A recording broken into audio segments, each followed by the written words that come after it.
Well, I've been very busy creatively recently. There's all the grindcore stuff I've done with Reckoned as Dead, and then there's Norley, which is my 4-track lo-fi project. But music aside, I am still tinkering with this driving game engine. So there's quite a lot that's new. There's this checker grid, which does actually exist as part of the game world. And then there's sprites in the background as well now. Let's turn on the engine noise. And then we've got a bit of brake squeal. So let's put the other cars on. So there's a lot that's gone into this now. As I go forwards, we can see these leaning tower pieces coming in. So the scene transitions between... I'll turn the volume down a bit. Scene transitions between different kinds of background objects, and as I go forward you can see the road coming in, you can see the borders coming in, and the depth scaling into the horizon is better than it's been before. This is a gentle curve. Now the borders have come in, and obviously I can bang off those.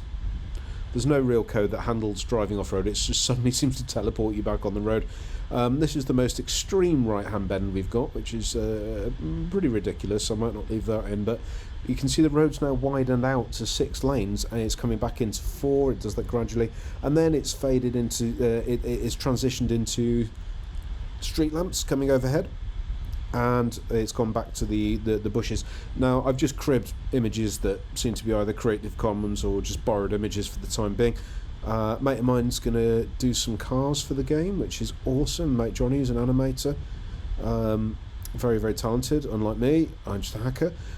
As I'm going to the screen here, it's fading, which is simulating fog rolling in. So as it gets darker and darker and darker... Oh, some icons popping on my dock, that's irritating.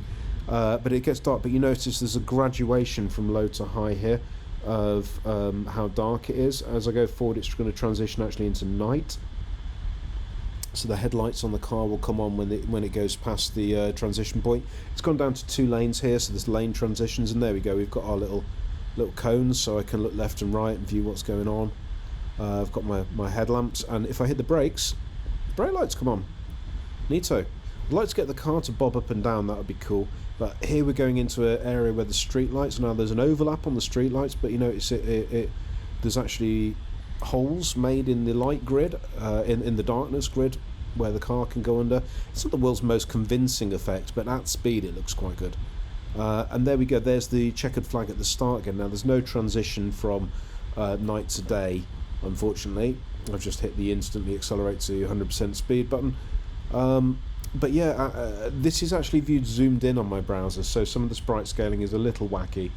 It does look better at the regular resolution. I'm going to be doing some work to address that. I've also done a little bit of infilling on these borders, only to a certain extent, but I think it looks a little bit better, as long as it's not a really extreme curve, is that there were a lot of gaps between the scan lines before. So yeah, it's really coming together. Like, I'm doing a lot with music at the moment, just for the joy of it, and I'm producing this just for the joy of it again, and I'm really enjoying it.